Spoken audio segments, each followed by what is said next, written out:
All righty, happy Tuesday, everybody. Welcome back to another episode of Sports to Suits Live.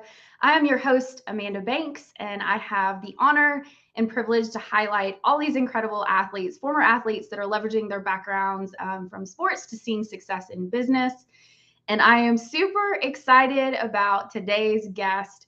And I'm going to preface this by no, we are not married, and no, we are not related. I've already had several people reach out to me and be like, hey, I'm excited to see your husband. So, no, we are not married or related that we know of, but I'm excited to have Alex Banks on the show. Alex, thanks for joining me today. I appreciate you having me here, Amanda. Awesome. So for anybody that's tuning in, definitely drop a comment. Let us know where you're listening in from. This is Alex's first appearance on any type of podcast or video interview. So it's going to be an exciting conversation. So definitely give him some thumbs up for some courage, because it takes a little bit of courage to share stories on a live platform like this. So definitely let us know where you're tuning in from. It's always exciting for me to see where people are listening in from. We typically have people from all over the world, which is a lot of fun. So definitely let us know where you're listening from. But without further ado, Alex, why don't you share with everybody a little bit about your background so they can get to know you a bit better? Appreciate that. Yeah. So a little bit about my background is I actually grew up playing basketball, mostly all sports, but basketball was my main focus for mass majority of my life.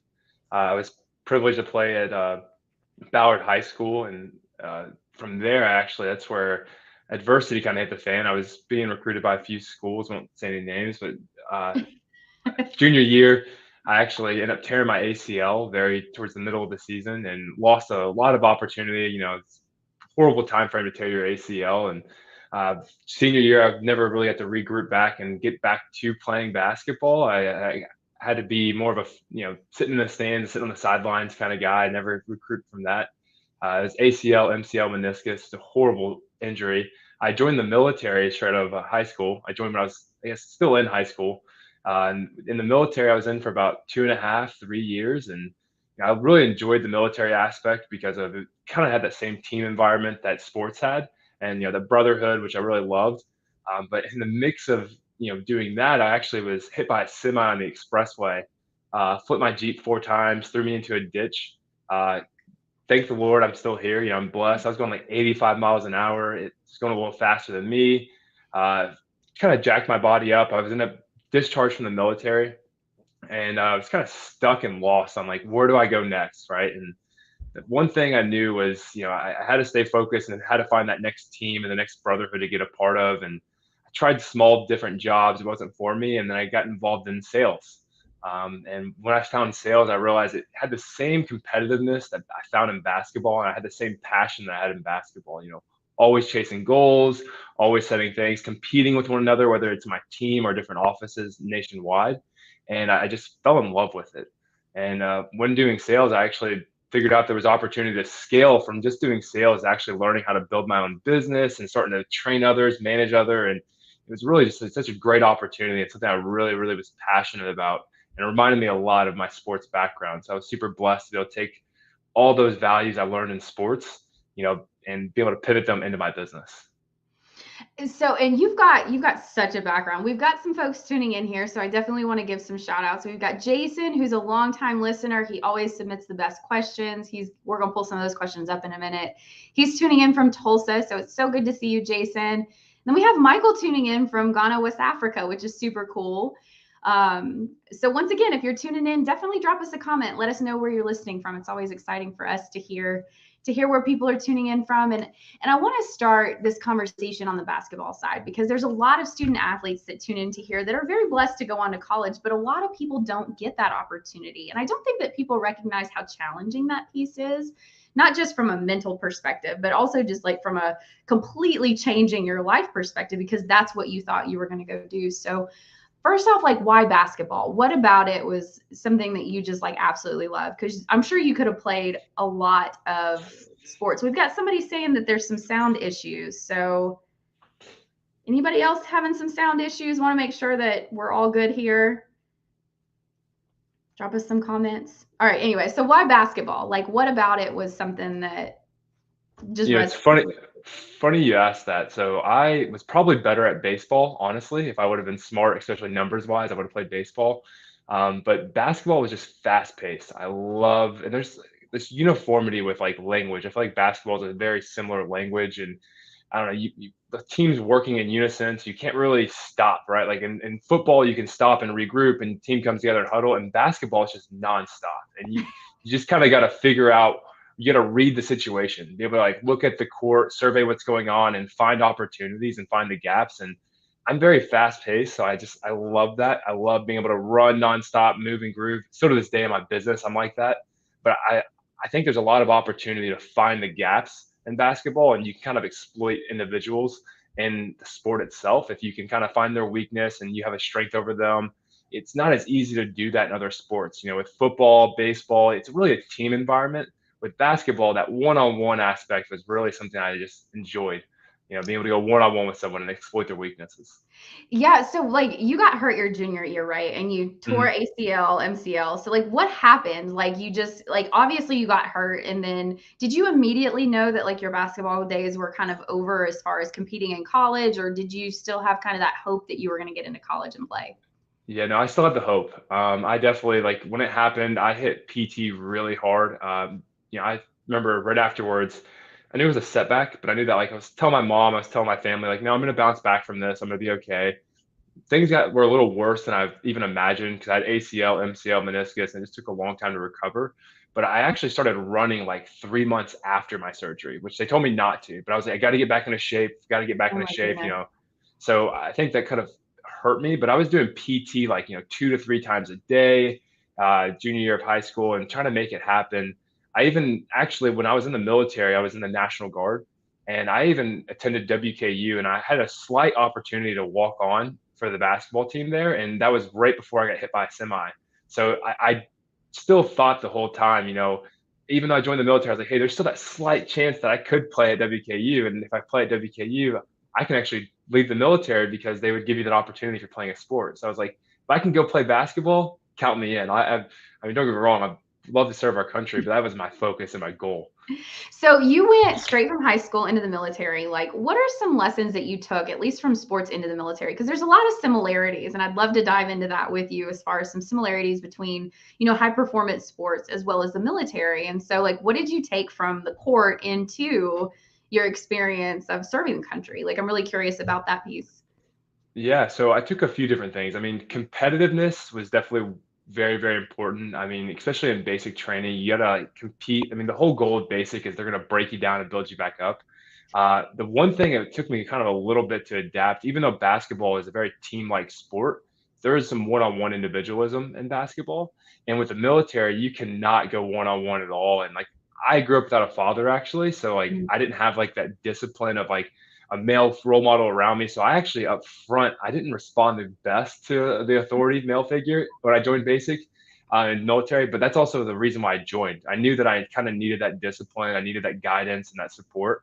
But a lot of the difference that I've taken from the court was just that high level of, you know, team camaraderie, right? Like looking for the best of the team, the vision of the team, and that also goes with the military as well. I mean, you're always trying to figure out what you can do to help the team, and the same thing goes in the military. You put your others before yourself. We before me, kind of a mindset. And so what did you carry? So you were in the military for a little bit, right? And what did you do in the military? Like what was your roles or Yeah, things that you did in the military specifically? I was a 31 Bravo, which is a military police officer. Everyone hates us. So Why? So I why do people hate you? simple reason is whenever you're on duty, if you pull over anyone, no matter how high their rank is, you outrank them because they're in the wrong. Oh, So wow. doesn't matter if you're a sergeant major or whatever it is. If I'm just an E3 and you're an E8, I outrank you at that moment in time when I pull you over or anything happens. If I get called into your house on a domestic violence or anything. So that's one reason, and it's similar to like cops, right? I mean, no different. You're a police officer for military people. So no difference than civilians. Civilians really don't like cops because of the authority figure. Same with military people. They don't like the MPs because of the authority figure. So you were in the military for a little bit and you got in an accident and that's kind of what caused you to transition out of the military, correct? So share a Hmm. little bit about that story because it was fascinating to me when you were telling me about it because I mean, just like the injury in sport, you then had this massive adjustment where you had to transition again. So Mhm. I'm curious to know, like, what happened? What caused that piece of your story? Like, Yeah, so when I was driving, it was like so the adversity once again, adversity hit hard because when I was playing basketball, I tore my ACL. I thought, no doubt, just like any other kid, I'm going to the NBA. That's my goal. I'm gonna make the NBA, no doubt. I'm 6'6", 6'7". I can easily make this happen. And then that got stripped from me. And then I was like, well, we'll find the next thing. My team environment in the military. I was starting to really enjoy myself, starting to really have, just really love my environment. I thought I was gonna do 20 years, retire, probably become a police officer, outside, get a double pension if I did federal. So I saw opportunity there. So I was already looking long haul, and that got stripped from me too. So honestly, it's like that adversity is the really big thing I always look at. It's kind of like you get tested during those moments of adversity that you can either lay down and ask the simple questions, why me? Why me? Throw a pity party, or you can look at it and be like, man, what else can I learn from this? Like, why did this happen? What can I take from this? And like, grow myself through this, and then like let that be the story I tell others, opposed to, yeah, this is what happened to me, I got hurt, that's the end of it. I actually didn't even go on disability or anything from the military because I didn't want to do that. I recovered. I built my body back up. I just went back into my civilian world like nothing ever happened, and just kind of always stays true to that. Like I never wanted to let something that happened to me be my story. I wanted to make my story from that, and I knew that God would never give me a challenge I couldn't handle. well, and so you went from the military, you had your injury, and then you went into sales. So I'm really curious, like when you went into sales, because you didn't have like the college background, and I didn't either when I went first into sales, and like totally crushed it. And so I don't think that a lot of people, I don't think that college has to be a crux to actually getting into a really good profession, including something like sales. Like obviously you have to, if you're going to be a doctor, then you obviously need that college background. Mhm. But you went from the military into a sales role, and now you're into entrepreneurship. So how did that transition happen for you as well? So when I first started into sales, I saw it as my only way in. I knew that like school, I wasn't gonna get school paid for because the military wasn't gonna pay for it anymore. That's a whole other story. But they weren't gonna pay for it anymore. And I grew up in a family that really didn't have the extra means to be able to provide, education. And I didn't want to take it on myself and take on all that debt. So to me, it was like I need to figure out how I can make money. What am I good at? And I just kind of honestly, I went on Google one day, and it was after my brother fired me from the job I was working at with him. I went on Google and I was like, what do you get paid to do to talk? And then sales popped up. And then sure This enough, is I found true. this. Yeah. Yeah. So sure enough, I found this opportunity with a company that was selling T-Mobile cell phones business to business. I went in, interviewed with the company, and I realized that they really didn't care about my college background. And honestly, I could grow within the company from where I was as a sales rep to even learning how to run my own business. And I never had to have a college background. I was like, well, that's for me. I know that I don't have a college background. It's all based upon performance, just like in sports, right? Like sports is all based on Yep. performance. I was like, well, count me in. I can easily do this. I'm going to get paid on me, what I'm doing, what I'm bringing into the table.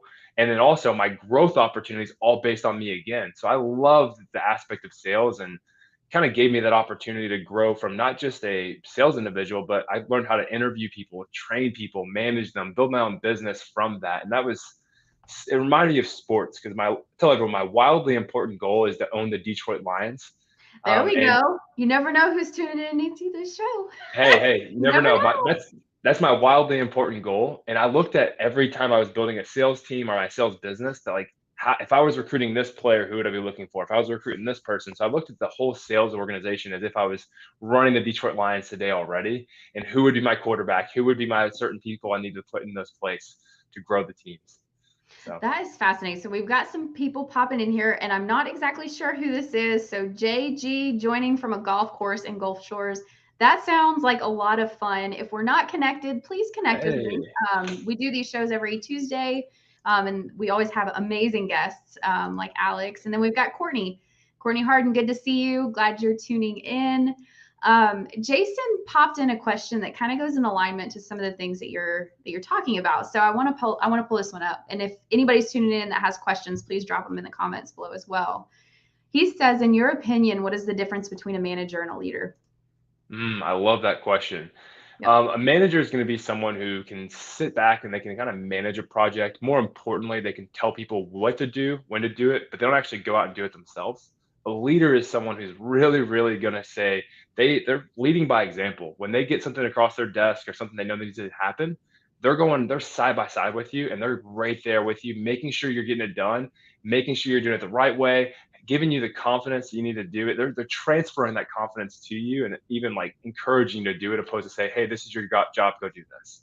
Yep. So I've always looked at myself more of a leader, not a manager. Even whenever I told people when I was running my company, like, I work for you, you don't work for me. I have to keep you happy, make sure that it's my job to work for you and make sure that I'm doing whatever I can to see you grow, to see you continue to see growth from sales, interviewing, learn how to grow up the team. So a leader really leads by example and doesn't just sit behind a desk and delegate jobs and tell people what to do. Everybody can be a leader. It doesn't matter Hmm. if you're an employee, a manager, a director, a corporate executive, an entrepreneur, it doesn't matter. You have the ability to be a leader. I preach this to my daughter all day, every day. And I think it's a critical component here. So we've got Alex tuning in here from UB Sports in North Haven. Thanks for tuning in. Good to see you. We've got some other comments and questions coming in, which is super exciting. So Jason asked here, how important is mindset in achieving your goals and taking advantage of the opportunities presented to you in life? Yeah, mindset is kind of everything. It's really the difference maker. I use a quote, perception's reality. If you Yep. change your perception, you'll always change your reality. And the only real way to change your perception is all in your mind. Whether it's anything you attack, you got to have the certain mindset and make sure that you are attacking it through and through. I mean, that's been my differentiator thing that separated me from anyone else is my mindset and how I attack things. That's my personal opinion. And I think that mindset, if you can develop a strong mindset, you can tackle any problems you're having in your life, even getting hit by a semi. So I want to dive into the sales side because sales is super gritty. You've got to be disciplined. It's a great opportunity for a lot of athletes, but I'm really curious in your journey, especially with entry level sales, which is where you went into. Everybody has to start in somewhat of an entry level sales role. Like, what did you learn? I'm really curious on like maybe 3 things that you could share with the audience that you learned in that entry level sales role. Because, and the reason I ask this, for anybody tuning in that has not done an entry level sales job, it is hard. Like, it is Hmm. hard. It requires so much grit and discipline and focus. And not that any other job is not hard. I'm not saying that, but I'm just saying entry level sales is an interesting place to be. And quite frankly, I think everybody should have the opportunity to do it at least a little bit in their life. But what did you learn, Alex, from entry level sales? Yeah, so from entry level sales, I learned a ton. First thing I'd say I learned was law of averages, LOAs. Mm, You are gonna have to set up you're gonna be comfortable with talking with 150 to 200 people a day, hearing no 120, 130 times to be able to get one or two yeses. And you might get some maybes who are nibbling, but never. I always say callbacks or fallbacks. Never count on them. If they take your business card and leave, because I did face to face as well. We had to stop people in their tracks, get them to purchase what we were selling them that day. And if they did didn't you do buy, door to door, or was it like in person sales? Like, so was we had a contract. I had a contract with two individuals, one being AT&T, one being Walmart, and we okay. actually went inside of the retail store Walmart and we set up our own little table kiosk in the back of the store, and we had to pitch every single person that walked by the back of the electronics saying, "Hey, quick question: who do you guys currently use for your TV and internet provider?" So I had to do that every time I saw someone's face, and that was what I had to do. I had to get, my goal every day was to get 3 yeses, get 3 people signed up. But you gotta imagine, you could see 1,000 people in Walmart a day. So you're just getting no, no, no, no. And the one thing I learned was, law of averages, but also no means next opportunity. I mean, just because someone says no to you doesn't mean that it should take you down and break you. You have to be able to use that once again, your mindset. You have to be able to look at the numbers and say, hey, look, I know that this no means next opportunity and that I'm that much closer to my yes. And then I would say the third thing that I learned during entry level sales was how to stay like systematic. Like sales is no different. There's 5 steps to a conversation basically, but there's a roadmap that you want to kind of stay on. And the whole goal is to get your customer that you're speaking to on that map and to keep them on that map. Now their goal is to jump off that map as quick as possible. But your goal is to keep them traveling along that map and make sure that whole conversation flows how you see it. But once again, their goal is to always get off. Your goal is to keep them on.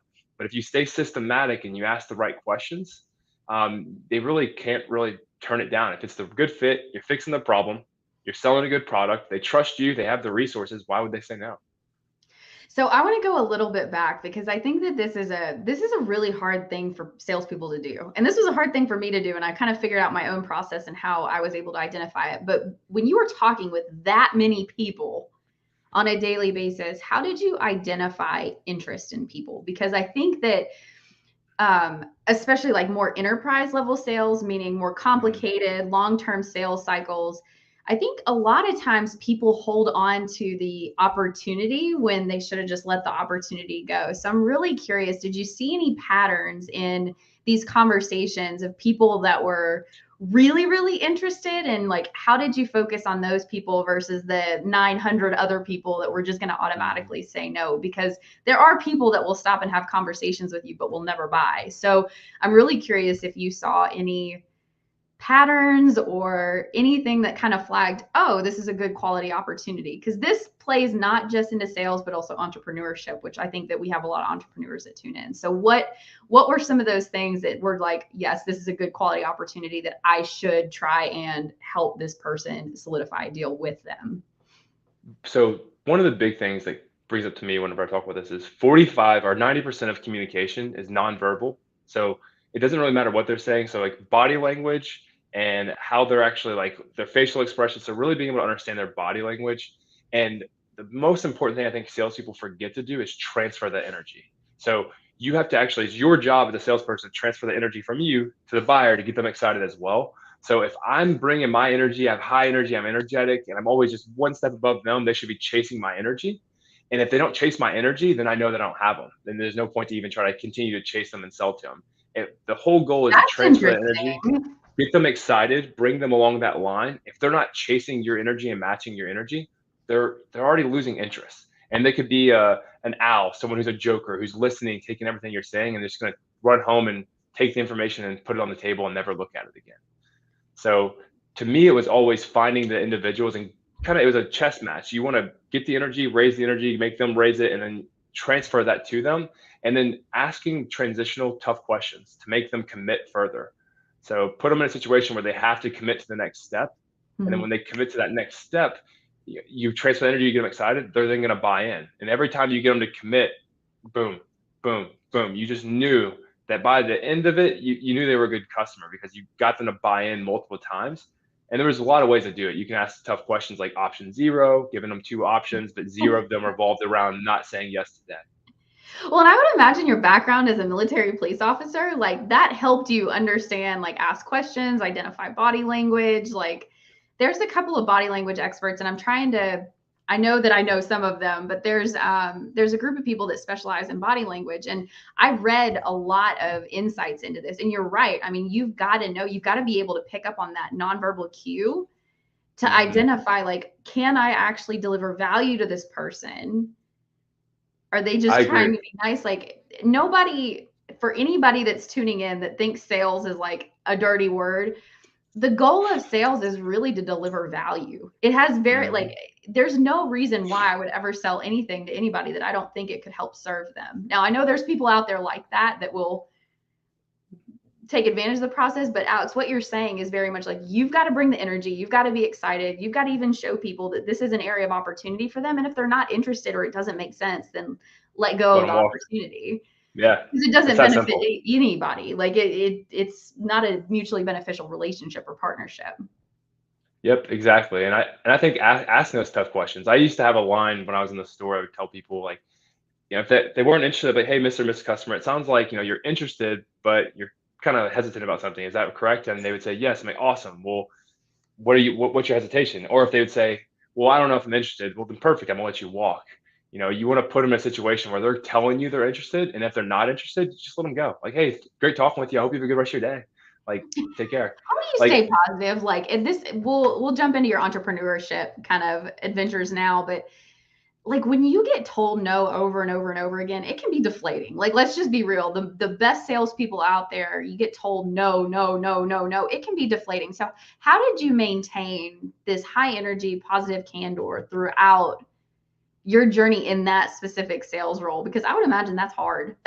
It is tough. I think it's my background, right? So I heard no constantly. I was raised by a single mom. You know, she had 6 boys.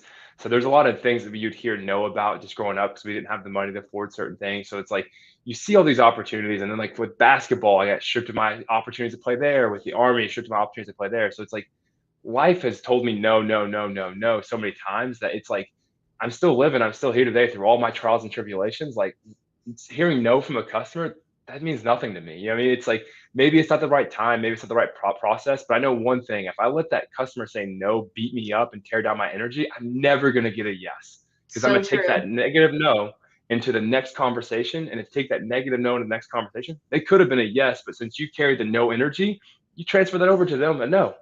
So I look at it like just got to stay positive. You know, it's our job to transfer energy. Communication's everything. We got to be able to transfer that energy to everything we're doing, no matter what it is.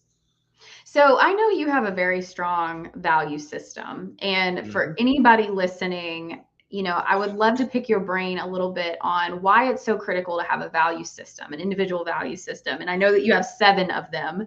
So we can Mhm. dive into those if you'd like to. But I'm really curious, like from your perspective, why identify a value system? Like at its core, why go through that process? Because I think it's an important process for everybody to go through. But from your perspective, like why would you recommend exploring creating a value system and laying it out? You have 7 of them. So, like I said, you can It's dive into those 7 because I'm sure that people are curious. But first, like why go through that exercise? so it's like an audit to me, right? So every morning you wake up, you have a certain things you need to accomplish, and you can just simply ask yourself in the night, did I stay true to those 7? Like for me, it's those 7 values. I can do an audit and I can figure out which value I wasn't on top of that day, and like literally my results at the end of the day will show exactly why that was. Like it's simple. Like if you have a systematic approach, no different than sales, right? Like LOAs. I knew that if I talked to this many people, did this many credit checks, did this would be my result. Same thing with my values. If I stay true to all 7 values that I have, then I know that I'm always going to get the result I'm after. And so to me, it's you can audit yourself, you can make sure you hold yourself accountable, and sharp people love to be held accountable. And more importantly, you can kind of be on the right track to happiness. You know, our goal is on this earth is to live a happy, flowing life. And if you're not staying true to your values, then you're never going to get to the worst place to be would be going down this road for a long period of time, getting certain things you think you want, you think you need, and then you get there and you're like, man, I'm still not happy. Why is that? Well, it's because you didn't stay true to who you were to the core. You know, what motivates you, what's so true to you. Because if you don't stay true to those values that you have to yourself, you're always going to find yourself unhappy. Well, and I know you have a very special individual that you've drawn some inspiration on this value system from. So do you want to tell the audience kind of how you went about framing this up and why? Yeah, of course. So one of the people that motivated me the most, not just in a basketball aspect of life, but also a business aspect of life, was Kobe Bryant. You know, he was growing up, he was like an idol to me in certain ways. Of on the court, he just had this fierceness, this competitiveness in his eyes, and you could see, and like he just never wanted to, he wouldn't back down to anything. So when I built my 7 values, I looked at, ironically, I had written down a ton of values, and then I looked at a book that Kobe Bryant wrote, and it was how he played the game of basketball. And it basically went over his 5 Mamba mentalities. And my 7 values, 5 of them come from the Mamba mentality, actually. 2 of them come from my own personal that I believe in. And I can dive into those. They're being disciplined, Yep. being energetic, being fearless, being obsessive, being passionate, being resilient, and being relentless. So Mm. those are my 7 values I want to stay true to, and that goes into everything I do. If I'm not disciplined every day, I'm not going to get the results I want. If I'm not systematic in my business, never get the results I want. If I'm not energetic, I can't transfer the energy to people. I'm never going to get the right opportunities that come across my way. Right. If I'm not fearless, I'm never going to be able to own the Detroit Lions being not fearless. You know, it's just like you have to be bold and fearless to be able to go after those things. Do You know, you so recommend people setting, like, they call them big audacious goals, right? Like, do you recommend people setting like pushing out of their comfort zone a little bit and setting like really big goals and then creating a systematic approach on how to actually achieve those goals? Yes and no. I will say that I do believe you should. Now, the kicker to that though is, are you going to write down the actions that required to get to that goal as well? Because most people will walk right down, oh, I want to do this, this, that. Okay, cool. But what are the actions you have to take? And are your actions aligned with your goals? If they're not, you're still going to be unhappy. Having that big goal doesn't make you any more happier. You have to write down the actions and what you have to do step by step to actually get there. So, but I do believe if you write down a big goal, it can give you something to chase. And as long as you're writing down the metrics right next to it of what actions do I need to take daily to get to that goal, then you're going to be happy. And time after time, you're chipping away at it. You're eventually going to get there. Do you think that self-awareness is a big component to this? Because so for example, some people get deflated by setting a big goal and never like achieving it. I will set literally the biggest goals and I am motivated by that. But I know a lot of people that don't necessarily operate that way. Do you feel like there's a component of self-awareness on how you actually like are energized by these goals and you need to set that accordingly? Or do you have a system that you think works for everybody? I'm just curious on that piece too.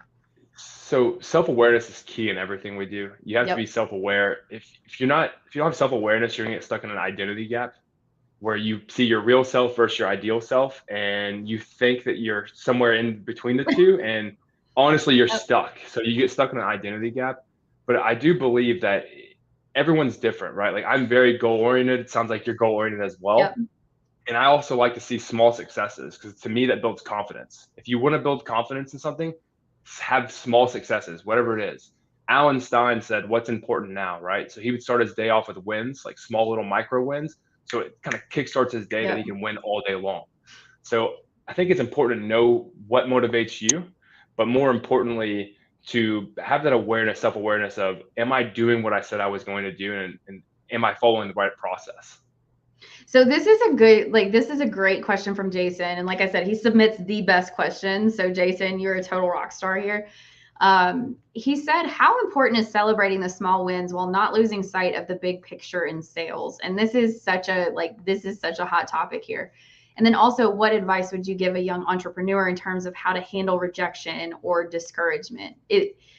In entrepreneurship, you get told no a lot. We're experiencing, like, especially as you're evolving the company. So let's just start with the first one. Like, how important to you is it in celebrating the small wins, but not losing sight of the big picture? So once again, to me, it's very important because success, if you want to build confidence in anything, you got to celebrate those small little micro wins. So if you do enough things time and time again, you celebrate those, you're going to eventually accomplish the big goal. But you don't want to celebrate them to a spot where they have to match, right? You can't celebrate it to where you feel like you got the reward. Oh, I'm there, I'm there. No, you're not there yet. Like the goal is always to set a bigger, even when you get to a goal and you accomplish your goal, set a bigger, newer one, right? And then figure out how to micro win that and get to those steps farther up. But So when celebrating you're small saying wins is important. celebrating though, like I want to understand, like, how do you go about celebrating? I am terrible at this. Like, you can ask my business partner. I am terrible. I lose sight of the small wins because I'm so focused on like the big, dreamy, lofty goal and how we're going to get Hmm. there. And so I really struggle with the celebration. So, but when you say celebrating, what does that look like for you and your organization? Is it like a quick email, a quick how do you celebrate or recommend that people celebrate these small wins? So it's going to depend upon the win, right? Once again, but it can be something super simple like I want to have a steak dinner, right? If we hit these small goals on Friday, I'm going to take my wife out. We're going to have a steak dinner together. That could be a small win, right? It could be something like I'm going to actually take a vacation for my company. Like I generally speaking, I don't take vacations unless I hit certain metrics in my company. And that's just how I operate. So I set certain goals around, but the trick is not just to have the rewards, it's also to have a punishment. If I don't hit this goal, what's going to be my punishment to where I have to now do XYZ if I don't hit that goal. So not only do I have a reward, but I also have a punishment that actually it's double side. You can't Are play you you can't running play laps? the yeah. Hey, I will I'm say that joking, I think, but I see no, I where mean you're coming at with that. I've done some silly stuff, but I mean like it could be something like simple like clean my car, detail my wife's car, small things like that that I really don't want to do, but like I would if I don't hit my goals, then that's what I have to get done. So I want to punish Okay. myself. Okay, so this is good stuff. We've got a couple of people popping in here. We've got SJ, Pat Riley's book touched on the Hey, topic small wins as it applied to a coaching team of superstars. He also dropped a comment, and no, we're not related that we know of. Yes, for anybody tuning in that didn't catch the beginning, we are not related. I had somebody reach out to me and say, "Hey, you two are married. Glad to see your husband on the show." No, this is not my husband. Or that we're aware of. You never know, right? There could be some banks that we're just not, we just well, don't know. related. I hope we don't know if we're not married or not. That would be kind of weird. But I think That if would be not, that, totally yeah. weird. But definitely, I don't know if we're related. Who knows? Small world. It is a small world. So you went from sales role into entrepreneurship. And so I'm really curious. Um, Entrepreneurship is tough. For anybody tuning in that's not started a company or gone the entrepreneurial journey, it is a grind. It is a challenge. To me, it's very similar to sports. It's very similar to um, sales. It's very similar to a lot of different things. But like, what was your journey going from sales into entrepreneurship? So I think it was really the journey was always envisioned this simultaneously. Like I knew I got into sales with a goal of actually scaling into running my own company, very similar to what I was doing. So it was kind of always that like goal to chase that. But honestly, the journey was I thought like, oh, I can easily do the sales. I'm gonna be cake. This is gonna be cakewalk. I'm killing the sales game. But it took me a little longer to actually develop on. And I always thought I was a good team leader. But I realized that one of my weaknesses as a team leader was I would be the guy that would actually get the work done for people instead of like delegating it and making sure Mm, they're that's getting it powerful. done. So like Yeah. one thing I messed up on early on was I would step in and even if it looked like on paper they got the results, you look at the actions and I got the results for them and handed it off to them. And that was Mm, something that I inquired really early on in my business. And then when I opened my business, I actually realized that I started tanking for those exact reasons because then I was running myself thin. I had to do everything for everyone. And I was like, why is that? And my wife finally pointed out, well, you know why? It's because you do everything for everyone. And if you're not there, it's all going to crumble. So that was like my big learning curve as an entrepreneur was holy crap, I have to actually be able to build a team around me and like actually delegate them and encourage them to get the job done, opposed to let me just go fix their mistakes. And that was the did toughest you road I think struggle to with learn. like the idea around perfectionism, meaning like it's not going to be the work that other people do, even though you can convey or you can give goals or you can be, coaching and all of that other stuff. Like the work is not going to come out exactly as you anticipated or envisioned. Like it's just not, or the way that they No. got there is not going to do that. So did you really have a hard time finding like going from doing it all yourself, having it exactly the way that you wanted to, and then bringing other people on board and it maybe not being exactly as you envisioned?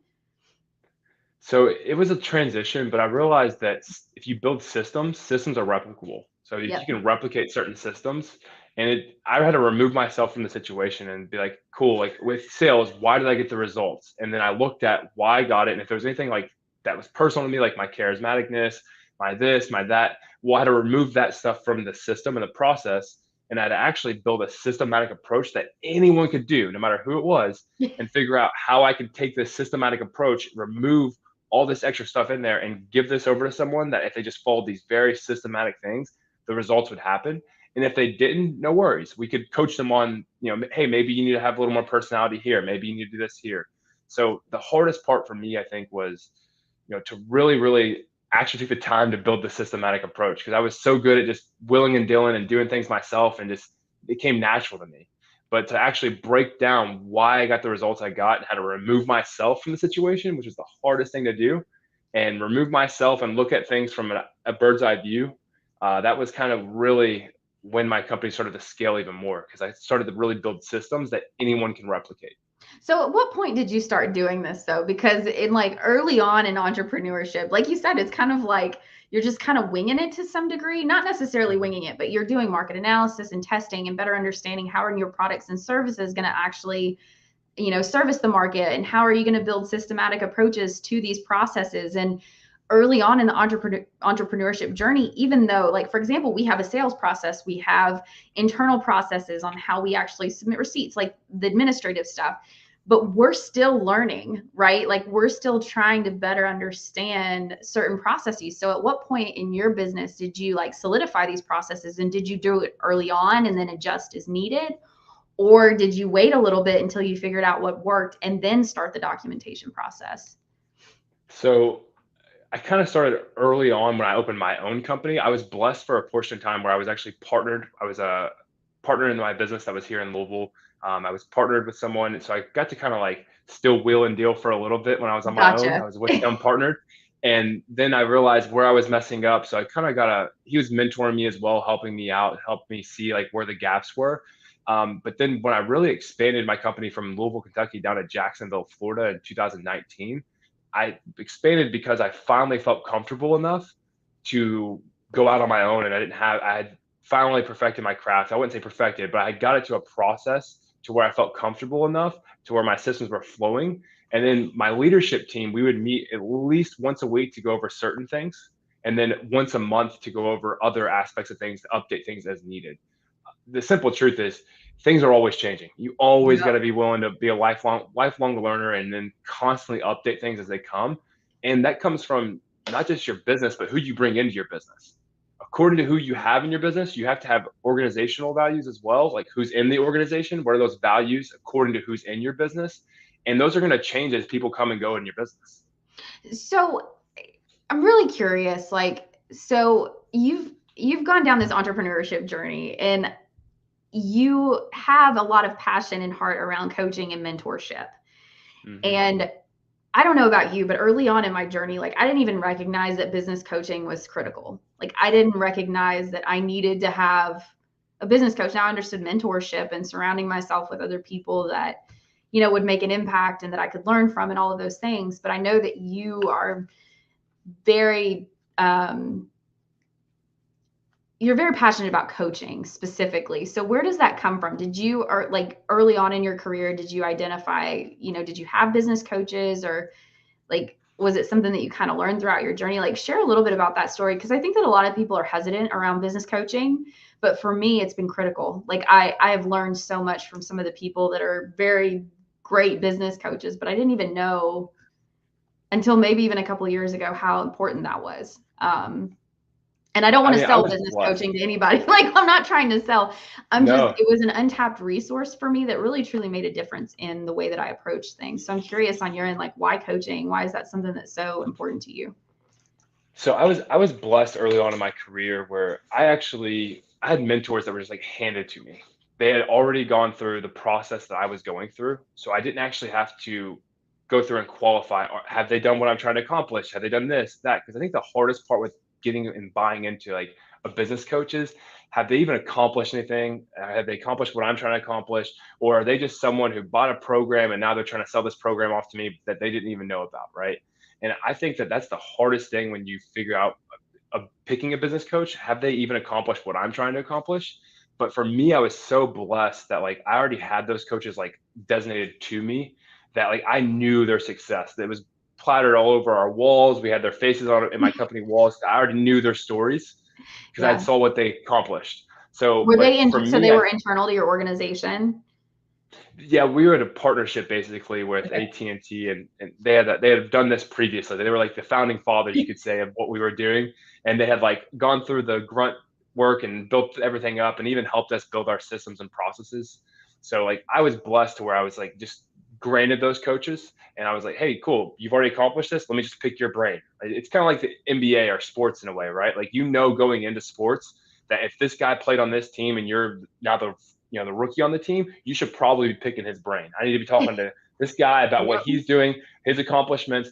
So to me, it was no different. I knew exactly who my Kobe Bryant, who my LeBron James of like the company was, and I needed to be picking their brain as much as I could to be able to get the same results that they got. Were you Now, relentless with getting that opportunity to work with those people? Like you use that word relentless, and I think that that's something that like these people don't typically magically just appear on your doorstep, right? Like it's more like you mhm, have to be relentless and actually get in front of some of these folks. And people are more than willing to help and mentor and coach and all of those good things. But did you find that these people just ended up on your doorstep, or was it something that you had to be like relentless about actually getting no, in front of them and like learning from they're them? busy. Yeah. they're busy. You imagine, like, they were running companies just like I was. So at the end of the day, like, if I wanted to get in front of them, they already had guys underneath them that they were managing that they were catering to 24/7. So if I wanted to get time on their calendar, I had to figure out when, where, what time. It had to be 10 o'clock at night sometimes, whatever it was. So you never knew when you were going to be able to get on their calendar and what it was. You had to continuously, relentlessly reach out to them. And my first company, by the way, was Core, Core. It stood for quietly operate relentlessly every day. So to me, being relentless is the most to Yeah. me being relentless is the most important thing out of all my values, staying relentless and chasing things down. So yeah, I had to very, very much be relentless. I mean, they weren't just going to schedule one-on-ones with me or make sure I was doing okay. It's not their job. If I wanted the results, I had to go out there and figure out what I was doing wrong. Once again, I had to have the self-awareness of where my gaps were, what I had to come with them with the right questions. I remember one time I picked someone's brain and they were like, "So what questions do you have?" I was like, "Hey, just tell me your process. Like, what'd you do to get here?" And he was like, "All right, man, I'm really not gonna waste my time. Take care. Have a good day. Bye." And he hung up on me. I didn't know why, because he was just like, I don't have time to tell you my story and all. There's not a secret sauce here. I need you to come back to me with proper questions about what's your problems, what are the answers you want, and what can I help you to accomplish them. If you don't have those questions to me, I don't even want to waste time talking to you. And I was like, all right, wow, okay. So, but that was early on. I learned that was like, okay, I have to get serious about, like, when I'm asking for help, I have to be intentional for what I'm asking for help for. Yep. No one has a secret sauce or secret formula of what's going to get you from here to there. But if you know where your gaps are, if you have self-awareness of where your gaps are and you ask the right people, they can help you solve certain problems. I mean, this is so much. I talk to a lot of employers that hire former athletes and veterans, and they're looking at how can we continue to bring in talent, retain that talent.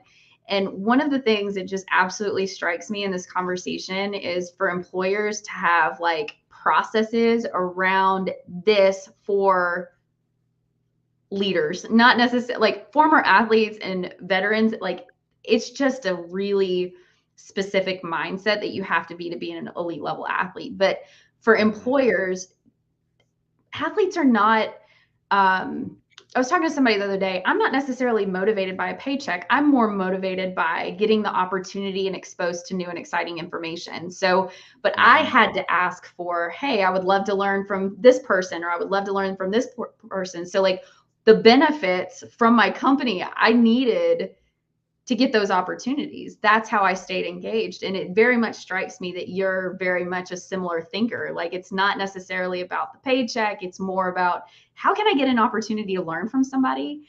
And that's something that I think employers should really consider, is asking people what motivates and drives you, and thinking through each individual person and how can we keep those people motivated and engaged. And I find with a lot of former athletes specifically, it's that leadership, it's understanding clear and concise direction.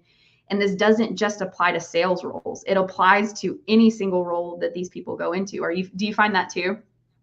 I 100% find that. And actually, I'm such a believer of that. My company, we actually have this thing called a sales driver, is what it's called. It's an assessment to figure out how we can assess certain salespeople to see if they have the right drive, competitiveness, and everything to step into a certain sales role.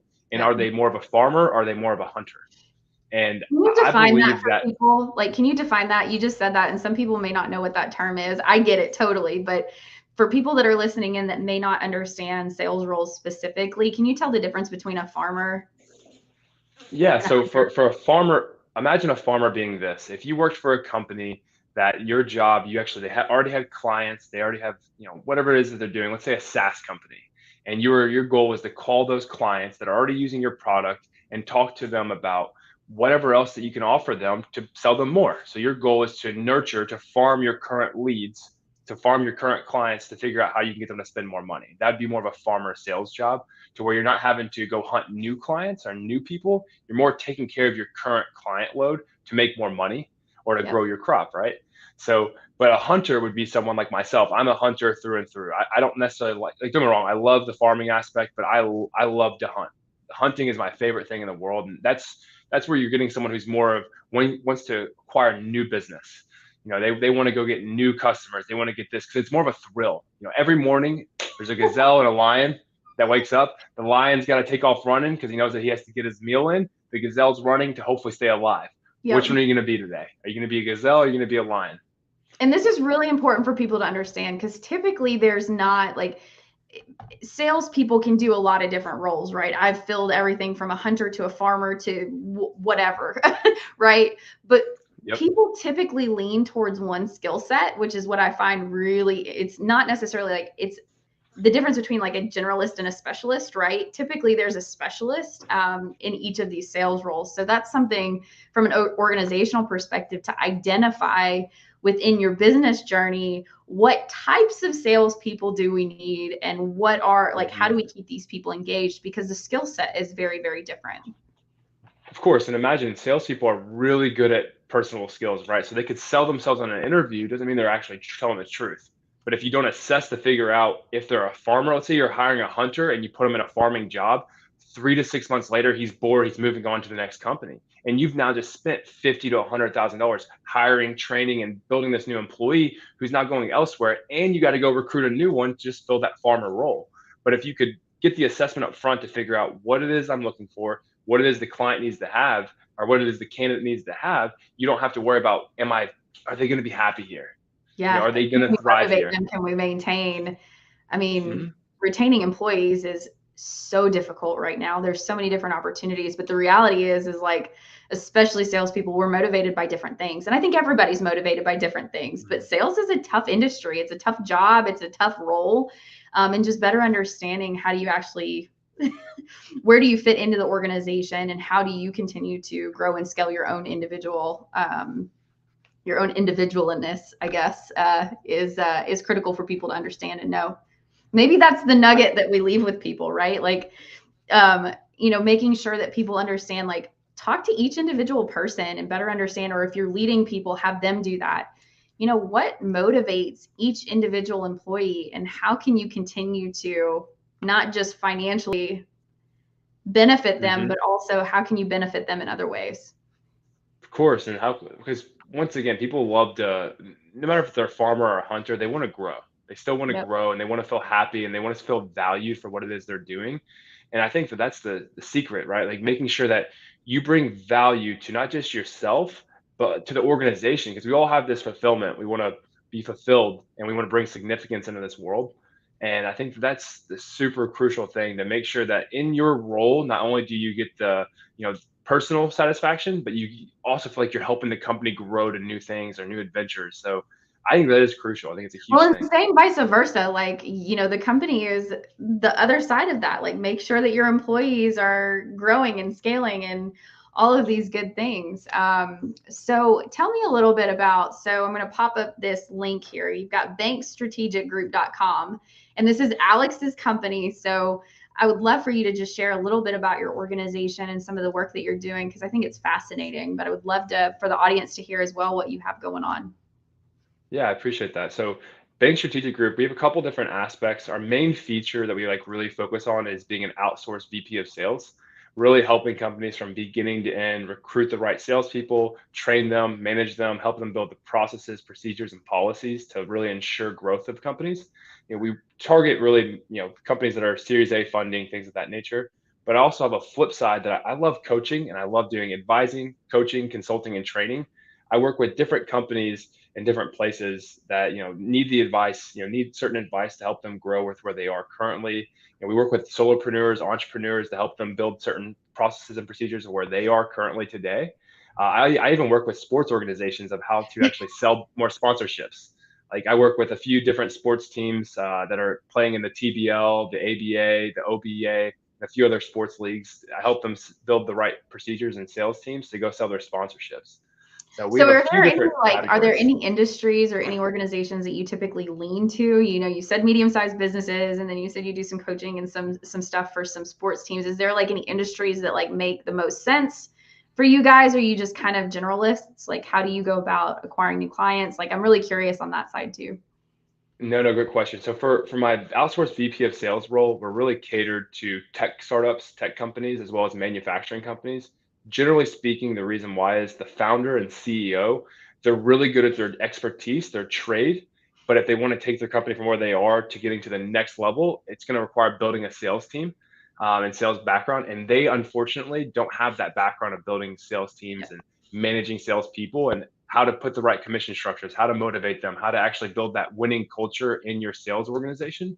So those are my target audience for being an outsourced VP of sales, is really finding those tech startups and those manufacturing companies that There's a don't lot have of that. them that need this. I've talked to a lot of them recently that I'm sure could benefit from your services. No, I appreciate that. That's amazing. Because typically, like right now, I'm the CEO, I do sales. Like, you know what I Yeah. mean? Like, and you get to that point where you recognize the value of bringing on board a team, and there's that perfect time to do so. That's a whole other conversation, I'm sure, when it's appropriate. But what are the best ways if people are tuning in or are like, hey, I'd love the opportunity to just learn from Alex or ask questions about some of the things that you're doing? What's the best way for people to get in touch with you? And please do not give yourself out. No, no, yeah. So best ways to get in touch with me would be either my email or LinkedIn. LinkedIn's a really good resource I use. I mean, I'm always in there looking to network with individuals through LinkedIn. And it's a good platform. And I know that here lately, I've been putting a little more content out there. It's been my biggest struggle, I think, in my own personal business, is putting enough content out there about what it is I'm doing and what it is certain things like showing my coaching and consulting work. So that's really the only social media I use at all. I don't use any sort of like Facebook or anything else. So I only use LinkedIn. So if you're tuning in and you could find value, reach out to Alex via LinkedIn or email. Do you want to give your email? Yeah, that's fine. It's banks at corecginc.com. Awesome. And for everybody tuning in, this has been an awesome episode. Like, we kind of went in a lot of different directions, and I can't thank you enough for joining in and sharing your expertise with everybody. I know I learned a ton. And for everybody tuning in, thank you so much for your continued support. These are the highlights of my week. I absolutely love highlighting former athletes and sharing their stories and kind of picking their brain a little bit on things that they've learned along their journey. So, Alex, thank you for joining in. Do you have any lasting words or anything that you want to share with the audience before we jump off? Well, first and foremost, thank you for having me on here. It was an exciting adventure for me. It's my first time doing a podcast as a guest speaker, so I was really excited for this. And other than that, I think that I challenge every single person that listens or tunes in to be in a constant quest of being the best version of themselves possible, and to Yep. set values, whatever your core values that are important to you are. Find those values, stick true to those values, and that's how you're gonna get to a happy, flowing life. So. Awesome. Well, thank you for joining. Hopefully this wasn't so scary.